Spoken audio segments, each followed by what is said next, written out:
میں نے دھیرے دھیرے سورہ جن پڑھنا شروع کر دی۔ تھوڑی سی ہی پڑھی تھی کہ میری تلاوت کرنے سے نادیہ باجی کی حالت بگڑنے لگی۔ ان کو دورے پڑنا شروع ہو گئے، منہ سے جھاگ بھی نکل رہی تھی۔ میرے ہاتھ پاؤں لرز رہے تھے، لیکن پھر بھی میں نے تلاوت کرنا جاری رکھا۔ آخر وہ شیطانی جن ان کے اندر حاضر ہو گیا۔ جیسے ہی سورہ جن آدھی ہوئی، نادیہ باجی کے پیچھے 3 جنات آ کر کھڑے ہو گئے۔ وہ تینوں وہی تھے جو اس دن بس میں ملے تھے۔ میری آنکھیں انہیں ہی دیکھ رہی تھیں، تلاوت میرے لبوں سے جاری تھی۔ ان تینوں نے اپنی طاقت سے اس شیطانی جن کو کھینچ کر نادیہ باجی کے جسم سے الگ کر دیا۔ وہ شیطانی جن نہایت ہی خوفناک تھا، منہ سے آگ کے شعلے نکل رہے تھے۔ وہ غصے میں پاگل ہو رہا تھا۔ تینوں جنوں نے اسے قابو کر لیا۔ وہ اپنے آپ کو لاکھ چھڑانے کی کوشش کر رہا تھا، لیکن بے بس نظر آتا تھا۔ وہ نیک جنات اس سے کہیں زیادہ طاقتور تھے۔ وہ پھر سے نادیہ باجی کے جسم میں گھسنے کی کوشش کر رہا تھا، لیکن وہ جنات اس کو اتنی مضبوطی سے پکڑے کھڑے تھے کہ اس سے ہلا بھی نہیں جا رہا تھا۔ پھر انہوں نے آگ کی رسیوں سے اس کے ہاتھ پاؤں جکڑ دیے۔ وہ بری طرح بے بس ہو چکا تھا۔ تلاوت ختم ہو چکی تھی۔ وہ بے بسی سے رسیوں میں جکڑا چپ چاپ کھڑا تھا۔ پھر نیک جن میں سے ایک نے کہا، اچھی لڑکی، تم فکر نہ کرو، اس شیطانی جن کو ہم نے پوری طرح بے بس کر دیا ہے۔ یہ اس لڑکی کا کچھ نہیں بگاڑ سکتا۔ ہم اسے لے جا کر راجا کے سامنے پیش کریں گے۔ اس کی سزا کا انتخاب وہی کریں گے۔ اس نے ایک نہیں بلکہ کئی انسانوں کو اذیت دی ہے، جس کی سزا اس کو ضرور ملے گی۔ تم فکر نہ کرو، تمہاری بہن جو بے ہوش ہو گئی ہے کچھ دیر بعد ہوش میں آ جائے گی۔ وہ بالکل ٹھیک ٹھاک ہوگی۔ اب ہمارا کام ختم ہو چکا ہے اور اس کی سزا کا ٹائم بھی۔ زندگی میں کبھی بھی ہماری ضرورت پڑے تو ہمیں یاد کر لینا، ہم فوراً حاضر ہو جائیں گے۔ اللہ حافظ۔ یہ کہہ کر وہ شیطانی جن کو اپنے ساتھ لیے غائب ہو گئے۔ میں نے جلدی نادیہ باجی کو اٹھانے کی کوشش کی۔ وہ بے ہوشی کی حالت میں تھی، ان کے منہ پر پانی کے چھینٹے مارنے لگی۔ وہ ہوش میں آ چکی تھیں اور اب حیران ہو کر دیکھ رہی تھیں۔ میں انہیں اپنے ساتھ نیچے لے کر آ گئی۔ مجھے خوشی تھی کہ میں نے اپنا یہ عمل پوری جان لگا کر سر انجام دیا تھا اور اس کا نتیجہ اچھا ثابت ہوا تھا۔ دوسرے دن پھپھو اور سب گھر والے آ گئے۔ میں نے نادیہ باجی کو سختی سے تاکید کی تھی کہ آپ نے یہ بات کسی کو بھی نہیں بتانی۔ انہوں نے مجھ سے وعدہ کیا تھا کہ تم فکر نہ کرو، تم نے اتنے بڑے عذاب سے میری جان چھڑوائی ہے، میں یہ بات کسی کو بھی نہیں بتاؤں گی۔ پھپھو اور سب گھر والے نادیہ باجی میں حیرت انگیز تبدیلی محسوس کر رہے تھے، کیونکہ نادیہ باجی چہکتی ہوئی پورے گھر میں ہنستی مسکراتی گھوم رہی تھیں۔ اس سے پہلے تو وہ بس کمرے میں اکیلی پڑی رہتی، زیادہ کسی سے بات بھی نہیں کرتی تھیں۔ ایک دن میں نے فیصلہ کیا کہ اب سارے گھر والوں کو پتہ چل جانا چاہیے کہ نادیہ باجی اب بالکل ٹھیک ہو چکی ہیں۔ یہی سوچ کر میں نے صبح تیز تلاوت کرنا شروع کر دی۔ میں بلند آواز سے تلاوت کر رہی تھی، جبھی پھپھو بھاگتی ہوئی آئیں مجھے منع کرنے کے لیے۔ پھر وہ یہ دیکھ کر حیران رہ گئی کہ نادیہ باجی میرے پاس بیٹھی ہوئی تلاوت سن رہی تھیں۔ ان کی طبیعت بالکل ٹھیک تھی اور وہ پورے ہوش و حواس میں میری پاس بیٹھی تھیں۔ پھپھو نے انہیں دیکھ کر گلے لگا لیا۔ پھر وہ پھپھو کو کہنے لگی، امی آپ فکر نہ کریں، میں اب بالکل ٹھیک ہو چکی ہوں۔ پھپھو بہت خوش تھی ان کو دیکھ کر، اور اس حیرت انگیز تبدیلی پر نادیہ باجی میری طرف اشارہ کر کے کہنے لگی کہ میں جو کچھ بھی آپ کے سامنے ہوں صرف سمیرہ کی وجہ سے ہوں، کیونکہ اس کے ایک چھوٹے سے عمل نے مجھے واپس زندگی کی طرف موڑ دیا ہے۔ پھپھو میری طرف بہت تشکر سے دیکھ رہی تھیں، ان دونوں کو دیکھ کر مسکرانے لگی۔ آج ان دونوں کے لیے میں دل سے خوش تھی اور ان نیک جنات کو یاد کرنے لگی جنہوں نے میری اتنی مدد کی تھی۔ اگر وہ ٹائم پر حاضر نہ ہوتے تو میں اکیلی بھلا اس شیطانی جن سے کیسے نمٹتی، اور اگر وہ نادیہ باجی کو کوئی نقصان پہنچا دیتا تو میں اپنے آپ کو کبھی معاف نہ کر پاتی۔ کاشف بھائی کی مدد سے مجھے ایک بڑے اسکول میں اچھی تنخواہ والی جاب مل گئی تھی اور میں بہت خوش تھی۔ کچھ عرصے کے بعد نادیہ باجی کی اچھی جگہ پر شادی ہو گئی اور وہ اپنی زندگی میں بہت خوش تھیں۔ اب پھپھو کاشف بھائی اور نمرہ کی شادی کرنے کا سوچ رہی تھیں اور ان کے لیے رشتے تلاش کر رہی تھیں۔ مجھے گاؤں جانا تھا کیونکہ میری بڑی بہن کی شادی کی تاریخ طے ہو چکی تھی۔ میں گاؤں گئی تو ابا اور اماں کچھ پریشان سے دکھائی دیے۔ میں نے ان سے پوچھا تو وہ کہنے لگے، بیٹا کیا کریں، تمہاری بہن کا جہیز کسی طرح بھی پورا ہی نہیں ہو رہا ہے۔ مالکوں سے میں نے مدد کے لیے بولا لیکن انہوں نے صاف انکار کر دیا۔ میں ان کی بات سن کر بہت پریشان ہوئی۔ اور دل ہی دل میں سوچنے لگی کہ آخر میں ایسا کیا کروں جس سے میرے اماں ابا کی پریشانی دور ہو جائے۔ یوں ہی بیٹھے بیٹھے میں جنات کے بارے میں سوچنے لگی اور جی میں آیا کہ ان سے کوئی مدد مانگتی ہوں، شاید وہ میری مدد کرتے ہیں۔ یہی سوچ کر میں گھر میں موجود ایک ایسی جگہ چلی گئی جہاں کوئی زیادہ آتا نہیں تھا، اور پھر سورہ جن پڑھنے لگی۔ میں نے ابھی تھوڑی سی ہی پڑھی تھی کہ وہ جنات حاضر ہو گئے اور مجھے کہنے لگے کہ بولو لڑکی، تم نے ہمیں کیوں بلایا ہے؟ میں نے ان سے مدد کی درخواست کی کہ میں بہت پریشان ہوں، میری بہن کا جہیز پورا نہیں ہے اور میرے اماں ابا کی عزت داؤ پر لگی ہے، آپ مہربانی کر کے میری مدد کریں۔ میری بات سن کر وہ مسکرانے لگے اور بولے، بس اتنی سی بات، دیکھو ہم تمہاری کیسی مدد کرتے ہیں، تم بس تھوڑا سا انتظار کرو۔ میں نے ان کا شکریہ ادا کیا اور پھر وہ تینوں وہاں سے غائب ہو گئے۔ میں بستر پر لیٹ کر یہ سوچنے لگی کہ آخر وہ میری کس طریقے سے مدد کریں گے۔ شادی میں 3-4 دن ہی باقی تھے اور اس سے پہلے ہی کچھ کرنا تھا۔ اگر میری بہن کم جہیز لے کر جاتی تو سسرال والے ساری زندگی اسے تانے دے کر چھلنی کرتے رہتے، کیونکہ ہم جس معاشرے میں رہتے ہیں وہاں زیادہ جہیز لے کر جانا عزت کا باعث ہوتا ہے۔ دوسری صبح جہیز سے بھرا ہوا ٹرک ہماری دہلیز کے سامنے آ کر رک گیا۔ میرے ابا اور محلے کے سب لوگ حیران پریشان تھے کہ اتنا بڑا سامان سے بھرا ہوا ٹرک کس کا ہے۔ پھر ٹرک کے ڈرائیور نے ابا سے کہا کہ یہ ٹرک سمیرہ بیٹی جس اسکول میں پڑھاتی ہے ان کی طرف سے آیا ہے اور یہ اس کی بہن کے لیے تحفہ ہے۔ میرے ابا اتنا بڑا تحفہ دیکھ کر حیران تھے اور میں دل ہی دل میں مسکرا رہی تھی کہ جنات نے اس بار میری کس طریقے سے مدد کی ہے۔ پورا جہیز ہمارے صحن میں رکھا لشکاریں مار رہا تھا۔ جس نے بھی جہیز دیکھا سب نے دانتوں تلے انگلیاں دبا لی کہ اتنا شاندار جہیز، وہ بھی ایک غریب مزارے کی بیٹی کا۔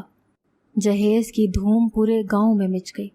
آخر اڑتے اڑتے یہ خبر زمینداروں کی عورتوں کے کانوں میں بھی پہنچ گئی اور وہ چیزیں دیکھنے کی خاطر ہمارے گھر آ گئی۔ جہیز دیکھ کر وہ شدید حسد کا شکار تھی کہ ہماری بیٹی سے زیادہ شاندار جہیز ایک غریب مزارے کی بیٹی لے کر جا رہی ہے۔ انہوں نے حسد اور جلن میں شادی میں آنے سے ہی انکار کر دیا۔ ہمیں ان کے آنے نہ آنے سے کوئی فرق نہیں پڑنا تھا، اسی لیے دھوم دھام سے اپنی بہن کی شادی کی تیاریاں کرنے لگے۔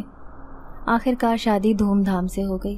میری بہن اپنے سسرال میں بہت خوش تھی، کیونکہ زیادہ جہیز کی وجہ سے سسرال میں اس کو سب آنکھوں پر بٹھا رہے تھے۔ میں گاؤں میں ایک اسکول بنانے کا سوچ رہی تھی اور چاہتی تھی کہ کسی بھی طرح ابا اور اماں کو زمینداروں کی غلامی نہ کرنی پڑے اور وہ ساری زندگی صرف بیٹھ کر کھائیں اور آرام کریں۔ لیکن میرے اس مقصد کے لیے مجھے بہت سارے پیسوں کی ضرورت تھی، جو کہ مجھے کوئی بھی دینے والا نہیں تھا۔ ایک دن میں نے ابا کو کہا کہ آپ زمینداروں سے بات کریں، وہ مجھے کچھ پیسے دیں تاکہ ہم گاؤں میں ایک اچھا سا اسکول بنا سکیں، تاکہ گاؤں کی لڑکیوں کو شہر جا کر نہ پڑھنا پڑے۔ میری بات سن کر وہ ہنس پڑے اور کہنے لگے کہ بیٹی، یہ غلط فہمی دل سے نکال دو کہ زمیندار ہمیں وہ اسکول بنانے کے لیے پیسے دیں گے، کیونکہ وہ کبھی بھی نہیں چاہیں گے کہ ہماری نسل ان کی غلامی چھوڑ کر اچھی اچھی نوکریاں کرے۔ مجھے ابا کی بات سن کر بہت غصہ آیا اور دل میں ٹھان لی کہ چاہے مجھے اس کے لیے کچھ بھی کرنا پڑے، لیکن میں گاؤں میں اسکول بنا کر ہی رہوں گی۔ مجھے زمینداروں کی کوئی پرواہ نہیں تھی، نہ ہی میں ان سے ڈرتی تھی۔ انسان بھی دوسروں کے آگے کتنا بے بس ہو جاتا ہے۔ میری آنکھوں میں یہ بات سوچ کر آنسو آ جاتے۔ گاؤں میں کوئی بھی ایسا انسان نہیں تھا جو میری مدد کر سکتا۔ ایک دن میں اپنے کمرے کی صفائی کر رہی تھی، تبھی مجھے اپنا پرانا بیگ نظر آیا جو میں شہر جاتے ہوئے شروع کے دنوں میں استعمال کیا کرتی تھی۔ میں نے وہ بیگ لاپرواہی سے یوں ہی پھینکا ہوا تھا۔ بیگ اٹھا کر میں وہی چیک کرنے لگی کہ آیا اس میں کوئی سامان تو نہیں پڑا ہوا۔ تبھی میں نے بیگ کے اندر ہاتھ ڈالا تو میرے ہاتھ میں کوئی پوٹلی لگی۔ میں پوٹلی ہاتھوں میں لیے سوچ رہی تھی کہ یہ تو وہی پوٹلی ہے جو جنات نے مجھے دی تھی، اور میں نے اس پوٹلی کو آج تک کھول کے ہی نہیں دیکھا تھا۔ میں نے جیسے ہی پوٹلی کھولی، پوٹلی کے اندر موجود ہیروں کی چمک سے میری آنکھیں چندیا گئیں۔ مجھے اپنی آنکھوں پر یقین نہیں ہو رہا تھا کہ اس پوٹلی میں اتنے قیمتی ہیرے بھی ہو سکتے تھے۔ وہ ہیرے تعداد میں کہیں زیادہ تھے۔ میں نے دھڑکتے دل کے ساتھ پوٹلی کو واپس بند کر دیا اور دل ہی دل میں جن زادوں کا ایک بار پھر شکریہ ادا کرنے لگی۔ آج ان ہیروں نے میرے سارے مسائل کو حل کر دیا۔ میں نے گاؤں والوں کی مدد سے گاؤں میں ایک بڑا اسکول تعمیر کروا دیا۔ زمینداروں نے مجھے اپنے مقصد میں ناکام کرنے کے لیے بہت سازش کی، لیکن وہ اپنے مقصد میں کامیاب نہ ہو سکے۔ کیونکہ میں نے پولیس کی مدد سے ان کی ہر سازش کو ناکام بنا دیا۔ میرے پاس اچھا خاصا پیسہ تھا، اور پیسہ ہر انسان کو جھکا سکتا ہے۔ زمینداروں سے میں کافی زمین بھی خرید چکی تھی۔ اب زمین کا مالک میرا ابا تھا۔ تبھی زمینداروں کے ایک بیٹے نے مجھے اپنے لیے پسند کر لیا، اور میرے اماں ابا سے انہوں نے رشتہ مانگا۔ میرے ابا بہت حیران تھے کہ میری بیٹی کا رشتہ زمینداروں کے گھر سے آیا ہے۔ میں نے ان سے کہا کہ جو آپ لوگوں کو میرے لیے مناسب لگتا ہے وہ کریں، لیکن ایک بات ضرور دیکھنا ابا، لڑکا اپنے ماں باپ کی طرح لوگوں کے ساتھ زیادتی نہ کرتا ہو، بلکہ اتنا شعور رکھتا ہو کہ وہ انسان کو جانور کے بجائے اپنے برابر کا ہی سمجھے۔ اب میری شادی زمینداروں کے بیٹے سے ہو گئی۔ جس سے میری شادی ہوئی وہ بلا شبہ ایک بہت اچھا انسان تھا۔ وہ باہر سے پڑھ کر آیا تھا اور بہت کھلے ذہن کا تھا۔ وہ لوگوں سے اتنا اچھا برتاؤ کرتا کہ مجھے بھی شادی کے بعد اس سے پیار ہو گیا، اور میں اپنی قسمت پر رشک کرنے لگی۔ آج میں اپنی زندگی خوشی سے گزار رہی ہوں۔ میری زندگی کی یادوں میں وہ نیک جنات بھی شامل ہیں جنہوں نے میری اتنی مدد کی، ورنہ راتوں رات بھلا میں یہ سب کیسے کرتی۔ ناظرین، اگر آپ کو آج کی یہ کہانی اچھی لگی ہو تو ویڈیو کو لائک ضرور کریں۔ اگر آپ کو ایسی دہشت ناک، دل کو جکڑ دینے والی کہانیاں پسند ہیں تو ایسی ایک کہانی روزانہ سننے کے لیے ہمارے چینل کو سبسکرائب کریں۔ اجازت چاہتے ہیں، اللہ حافظ۔